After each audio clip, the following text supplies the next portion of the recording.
please reach out at messagemyhub@gmail.com. Things that we can relate to each other on. If that conversation goes somewhere with depth, create conversation amongst people who may not have ever had that conversation otherwise. Things that we can relate to each other on. If that conversation goes somewhere with depth, I'm only interesting because the people I know are interesting. And it's time that I share that gift with the world. It's to create conversation amongst people who may not have ever had that. Well, hello there, folks, and let me welcome you to the show where talking to oneself is simply preparation for an up-and-coming conversation. In fact, it's how I keep up with the latest updates, discussions on current events, and thought-provoking conversations with amazing guests. I'm your host, Brandon Bourne, and this is another episode of the most interesting, informative, and funny podcast ever, The Hub. Before we jump into the episode, I want to give you some quick updates about what's been going on. In the last few months, there have been developments with our last couple of guests. First, a quick shout out to my friend and friend of the show and my personal nemesis, Troy. Troy was actually our first guest, and he blessed us with these 5 rebuilt guitars. It began as a conversation between a couple of friends, a conversation where I made a request, he agreed, and we made it happen. We were able to get 5 guitars made. You know, we did a little bit of humping, went to Goodwill, got some things together. We got them made, put together. They're beautiful. We threw them on X. You can check them out. Fast forward, it took me quite a while, a few months. I wanted to let it be sort of organic, so they sat around for a while, but I was able to give one away. A fella at my job, a fellow electrician, remarked that he had attempted to fix one of his guitars on the strings, and inside he broke a housing or something. So I took this as a chance to grab one of the guitars and give it to him. He actually wanted me to have my friend pay to fix his guitar, but I knew he wouldn't do it. You know, he's got all these guitars. He's got them posted up in the house, decorated, playable, but it's just not his heart to sell these things or to do this work for money. So that's why, you know, we're creating a reason to give them away. That's kind of the idea. So it took a few months. We got it done. He came back a few weeks later and remarked to me that the first song he played was Susie Q. So Treasy, first song I played on your beautiful gold, baby, was Susie Q. Thank you. I love your heart. I love you so much. See you soon. As for Cosmic, another one of our pretty awesome guests, him and his lovely wife had a beautiful baby girl since we last spoke. He did not go with our name suggestion, Cosbenita, and yes, he's still spitting that humbug on his sports podcast, That Guy Jig. Check him out. It helps him grow. That's what we're here to do, help each other grow. Now, let's talk about some current events going on in the world. You could be asleep, you could be dead, you could just not be paying attention. But first up, the trumpet has sounded, and it sounds loud as...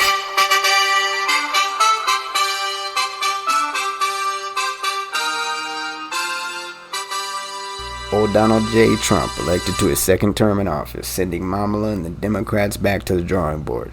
It's definitely making waves, and I'm curious to hear your thoughts on that. You can always drop us a message on our X account, Brandon Bourne, at Message My Hub.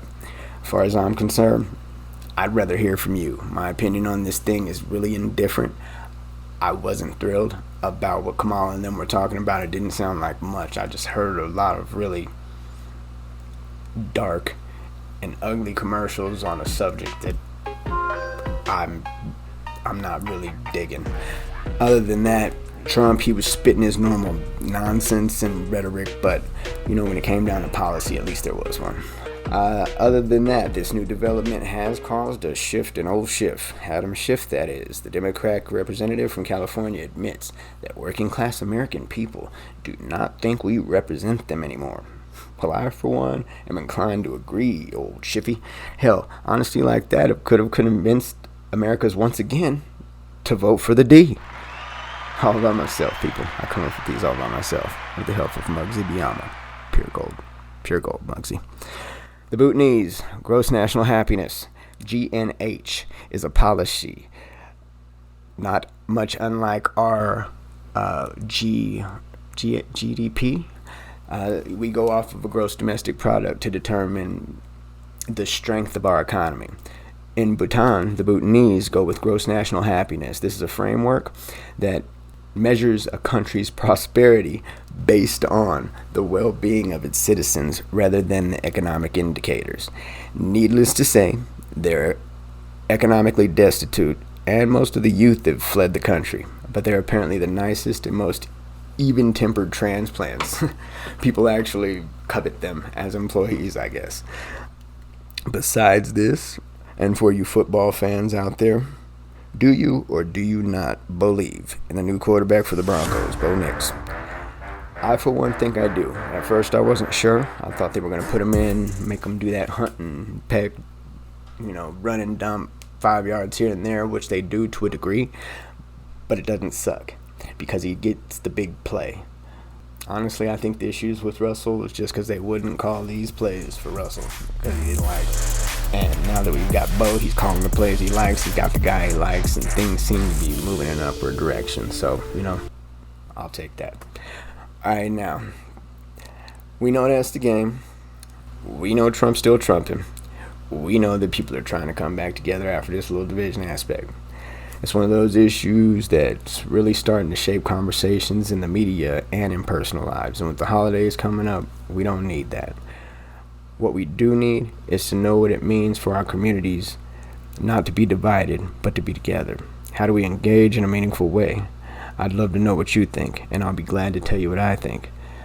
And the truth is, I alone am the only person who can help heal that division right here on the hub. Only me. Only me. Jesus Christ. But in the meantime, you know whose opinion I'd really like to hear on the subject. Dear Mandy, my name is Brandon Bourne, and I host a little-known podcast called The Hub. I've done a few of these Dear Dream Guest segments now because I like the idea of reaching out to the people I most admire. I actually listen to your radio show on most days, and although I don't always agree with you, I appreciate the way you challenge the audience to think independently. This is especially refreshing considering that based on appearance, family history, and economic background, I'm expected to be of a certain persuasion politically. And honestly, for a long time I believed that too. However, oddly enough, you, a fellow electrician named Derek, and the artist formerly known as my wife, helped me become a much more open-minded person when it comes to this. My ex-wife and I actually attended an event that you hosted for Heidi Ganahl a couple of years ago when she was running for office. Now, I'm by no means a Republican, but I've realized that my values are far more conservative than one would think. I attribute that shift in perspective to logical arguments from intelligent and subjective people like yourself. Sure, I see your bias for certain subjects, but I'm able to see past that bias to an obviously righteous heart. And when you respect a person, I feel you owe it to them to at least consider the points they feel so strongly about. Your honesty, boldness, and especially your willingness to self-correct are all attributes I find endearing. In fact, I aspire to maintain such integrity in sharing my vision for this show with the world. So if you're ever up for chatting, I'd be honored and privileged to chat back. Sincerely, Brandon Bourne.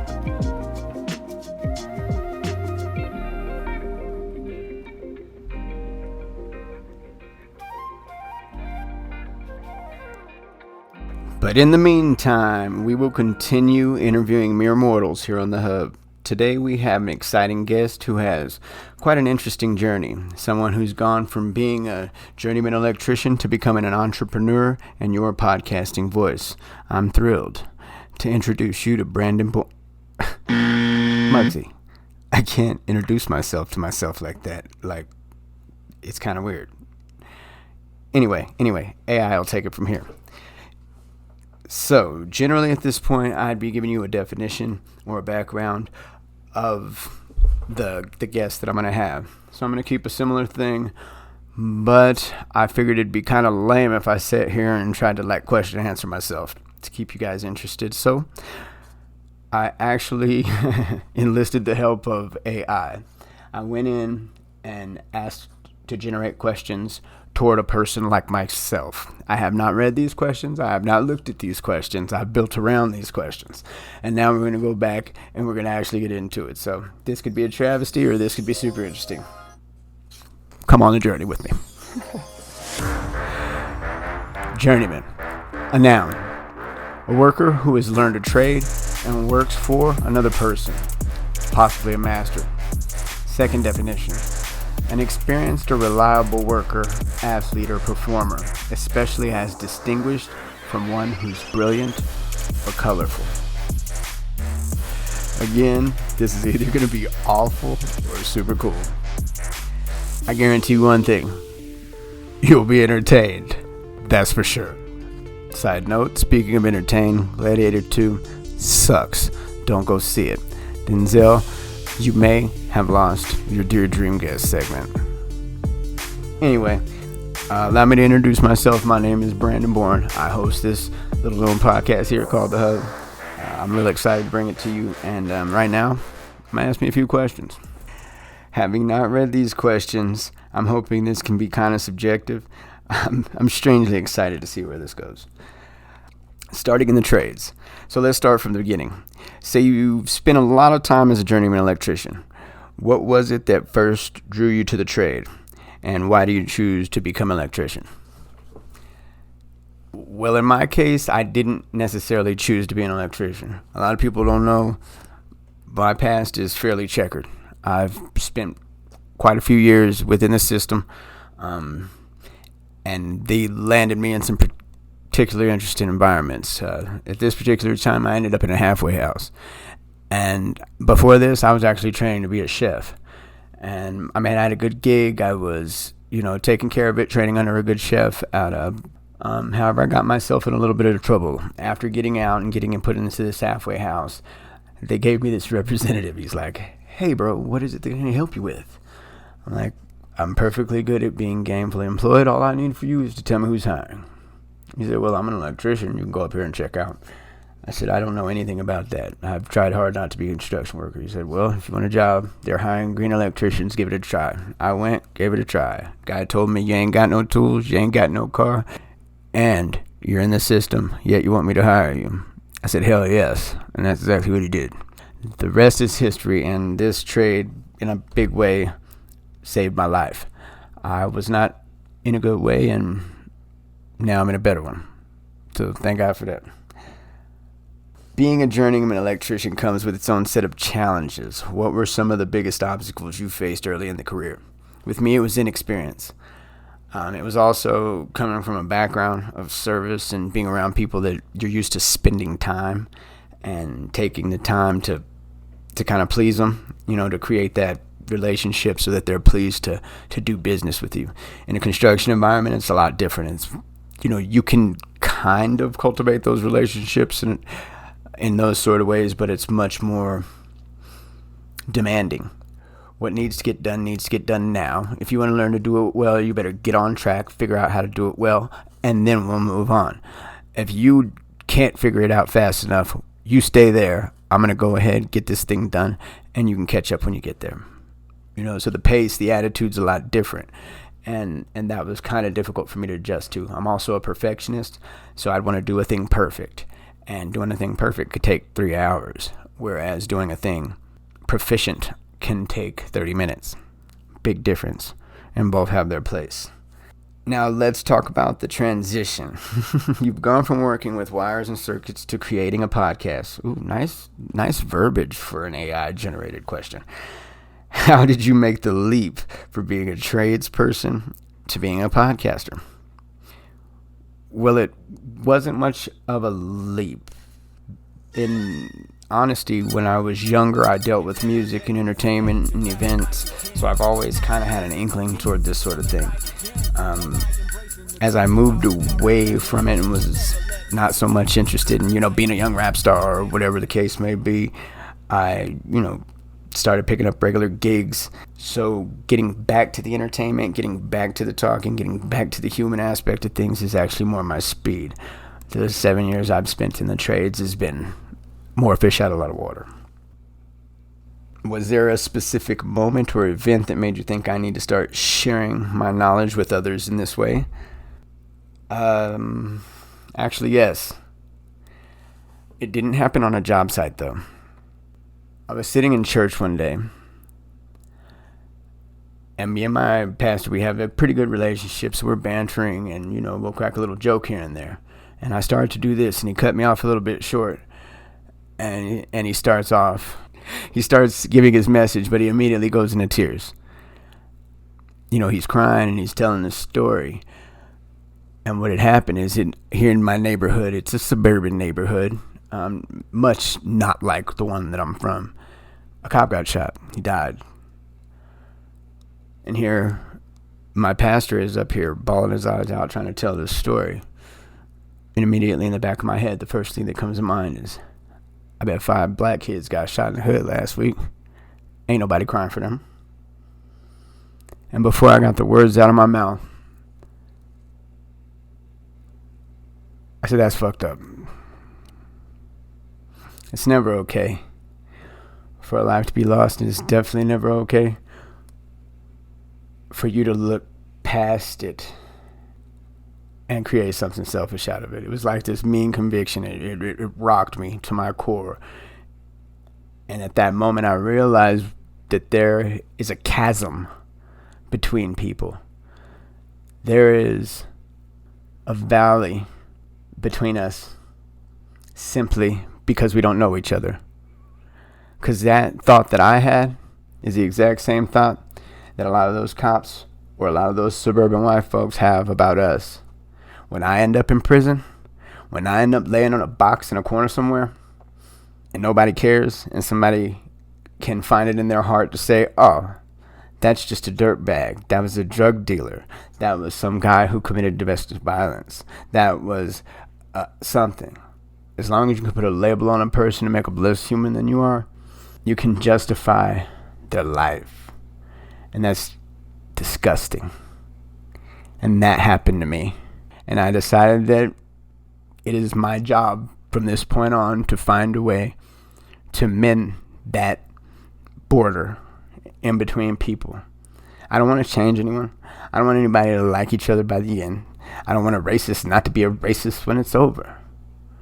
I just want you to be able to sit down, ask a hard question, get a hard answer, and move on. And realize that by the time you're done and you sat here, had a conversation, talked about yourself, and played a goofy ass game, you know each other better. That's what happened to me. It may have been a mistake to grab a mic again. I'm finally facing my demons and feeling right again. No lie, embracing the truth about who I really am. Let's never let mediocrity rule our life again. It may have been. Now, this is usually the part of the show where we hit you with that free time segment. Usually you'd have an opportunity to do a freestyle, make up a little poem, or something with the guest. In this case, it's going to be me on my own. I'm going to let our AI generated, oh, by the way, I lovingly have named AI. Her name is Annette Sky. So Annette will be doing a flash round of rapid fire questions. So I can just say the first thing that comes to mind. Oh shucks, this favorite tool you can't live without. Lineman. One trade skill you think everybody should learn. Patience. Favorite movie. Big Trouble in Little China. Go-to comfort food. Ice cream. If you could have a superpower, what would it be? Super speed. Favorite book? The Art of Racing in the Rain. What's the most common misconception about electricians? That they're divas. Dream guest to have on your podcast. My pastor. What's one thing you'd never leave the house without? A notepad. What's one thing you can't live without? God. Alright, how about that? Should have wrapped. So back to some of the more interesting stuff. Since this is a free time segment, I'm just going to do it free time. I recently spoke with one of our future guests, a doctorate at a local university for Native American Studies, among other things. The conversation led us down the rabbit hole of history and how important it is to know the oral tradition and the facts behind your past. And I was telling her I've got this auntie who's got this great recollection. You may have heard us talk about it before. She can remember everything. I think she can name almost my entire family up into the generation that actually got off the boat. It's freaking amazing that there are people out there that can do these things. And for that reason, when I got done talking about the Native American history and different things like that, I actually consulted and I actually wrote an email to my aunt to see, I wanted to see what my auntie had to say about it. And I recalled a story she told me about the union. Because when I told her I was an electrician, she said, "Hey boy, you know that's your union?" I said, "Well, I'm not in the union, Auntie, but what do you mean?" She said, "Well, the union was originally established by a man named A. Philip Randolph. And he never got credit for originating the idea behind the union because he was a black man." And I thought that was super interesting when it just happened in passing, so I went back and asked her. She was kind enough to follow up with me via email. So I did a little bit more research on my own, and I'm going to give you kind of an outline of what we discussed and what the information is, because I think it's pretty interesting. What I'll do is I'll just kind of go back as far as the email that you sent me. I'm not fact checking and doing all kinds of crazy stuff. I'm using Google and I'm going through some information. I'm going out of what I'm learning. So forgive me. The 14th Amendment guarantees the right to unionize. And these sources do not give the Pullman Porters credit for initiating unions in this country. During the Pullman Porter strike, Mr. Pullman sent Asa Philip Randolph a check for $1 million. So Mr. Pullman sent Asa Philip Randolph a check for $1 million to end the strike. A. Philip Randolph took a picture of the check, sent it back, and said no. Because of his black rights work, A. Philip Randolph was able to later influence Franklin Roosevelt to issue an executive order 8820 ending discrimination in the defense industries in 1941. In 1948, Harry Truman ended segregation in the armed forces with Executive Order 9921-9920. Asa Philip Randolph had threatened Truman with a march on Washington, but Randolph decided not to after Truman issued the executive order to end segregation in the military. So he had started these unions, and they tried to pay him off. But rather than take the payoff, he withheld the information so that later on he could use it as a bargaining chip for a bigger cause. Wow. These are the things that you don't learn in school, that are relevant and that have happened in this history. And if you want to make people feel dignified, if you want to make people feel seen, teach them true, honest history. So I thought this was amazing, and I'm so thankful to you, Auntie, for participating with me in this and humoring me and allowing me to share with this audience. And just to take it a step further, upon my own a little bit more investigation, it does appear here that, at least per the information I'm looking at, the National Labor Relations Act of 1935, also known as the Wagner Act, is the foundational statute of United States labor law that guarantees the right of private sector employees to organize into trade unions. That's 1935. A. Philip Randolph happened in 1925. Ain't that a bitch? That's the way the cookie crumbles. That's what we're here for at the Hub, to teach you to listen to your elders and to take everything you learn with a grain of salt. Don't be skeptical, but understand that there's always more to the story. And now we're going to get back to our guest with some of his deepest and most intimate lies. All right, podcasting is a whole different beast compared to working on job sites. What was the learning curve like for you in terms of production, editing, and building an audience? God, this is a great question. There was no learning curve. I have no clue what I was doing. I came across some smart people and some good producers. Unfortunately, Muggsy was the only one that made it.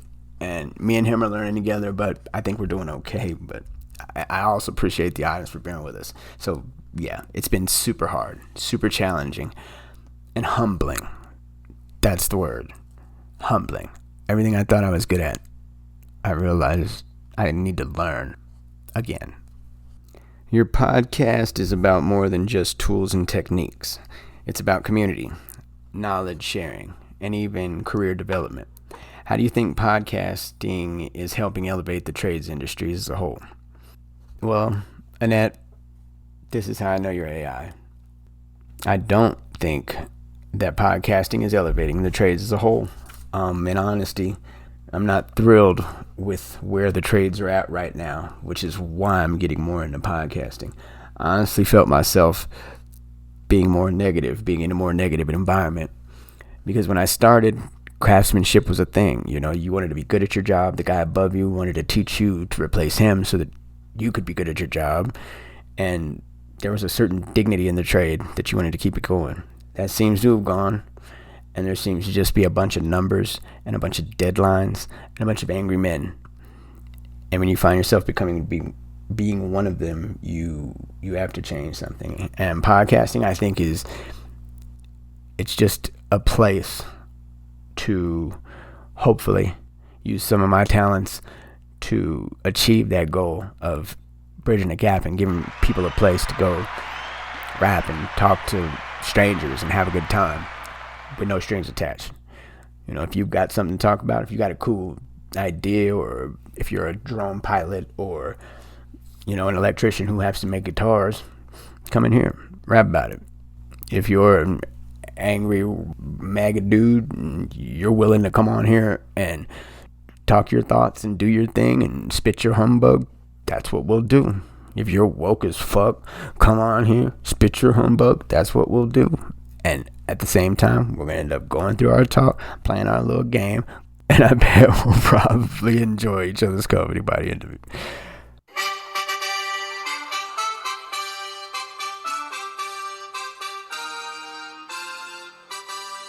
Do you think podcasting is a good way for other tradespeople to share their experiences, offer advice, or even educate the next generation of workers?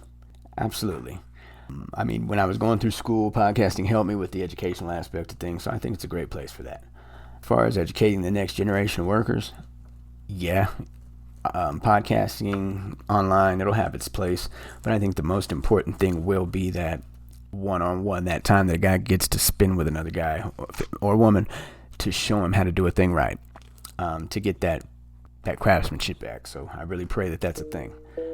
You're attempting to build an impressive platform, but I know you're just getting started. What's next for you and your podcast? Are there any exciting projects on the horizon? Release.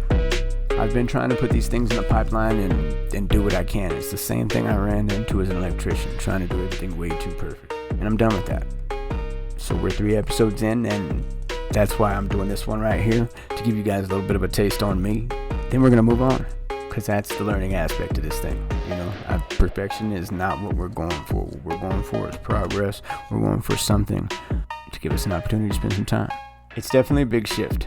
What kind of topics do you cover on your podcast, and who is your audience? What kind of conversations are you hoping to foster?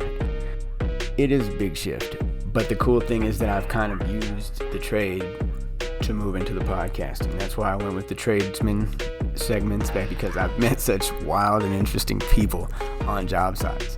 Like, how often do you meet a dude, he makes these awesome drone videos for whether it be cars, motorcycles, trips, things like that, and he just shines when he starts talking about it. I met another guy who's an arborist.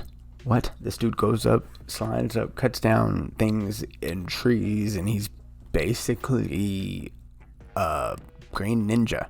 The other one, the luthier that you met, that guy, he's a tradesman. He works in HVAC. I mean, some of the most interesting people I've met in this place.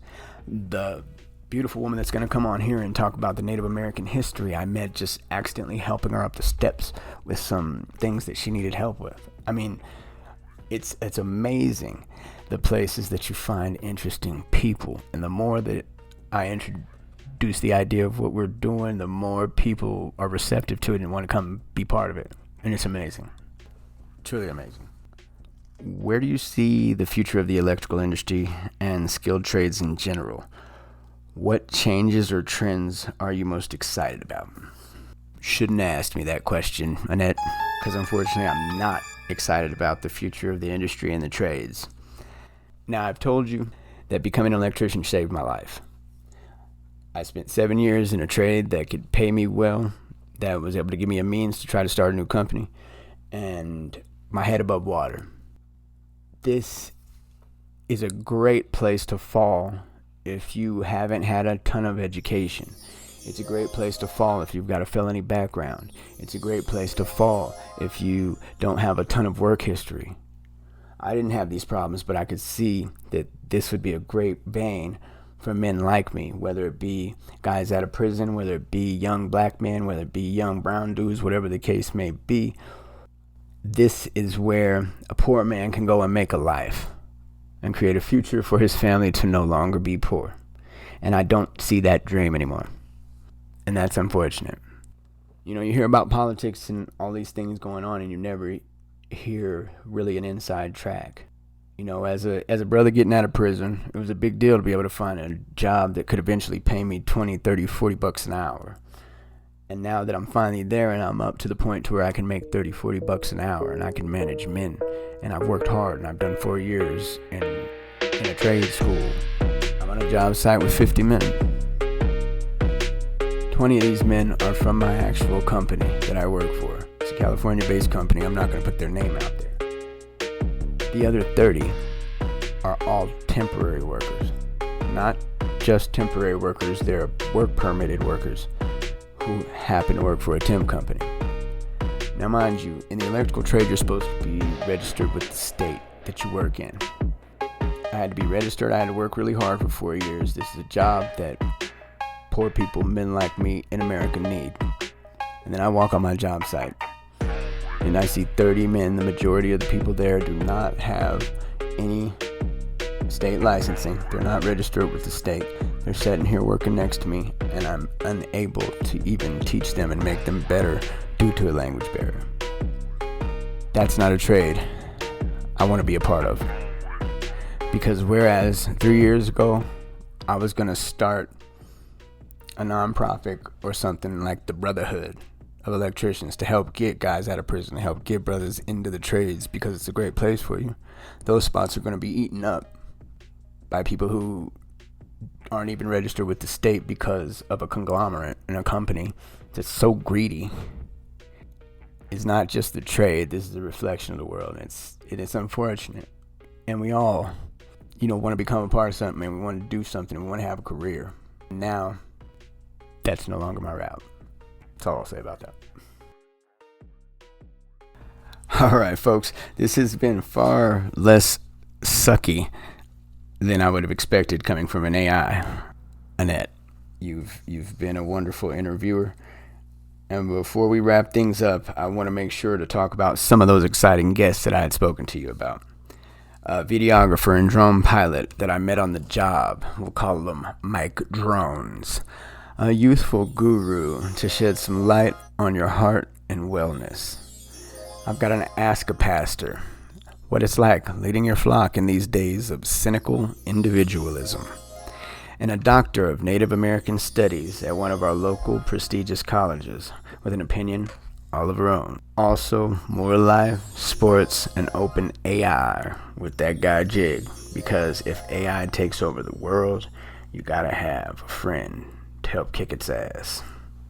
And you can find that friend on all of our social media accounts. Brandon Bourne at Message My Hub. And once again, it's only through these people that I remain interesting. And that's why I'll keep on seeking, meeting, and learning from the ones around me. Because when you see life through the eyes of a student, you don't need to look too far to find your next teacher. Or at least someone to share a story or a laugh with. So join us next time. And remember, take it light and it won't never get too heavy. I'm your thankful host, Brandon Bourne. Be peace, brethren. It may have been a mistake to grab a mic again. I'm finally facing my demons and feeling right again. No lie, embracing the truth about who I really am. Let's never let mediocrity rule our life again.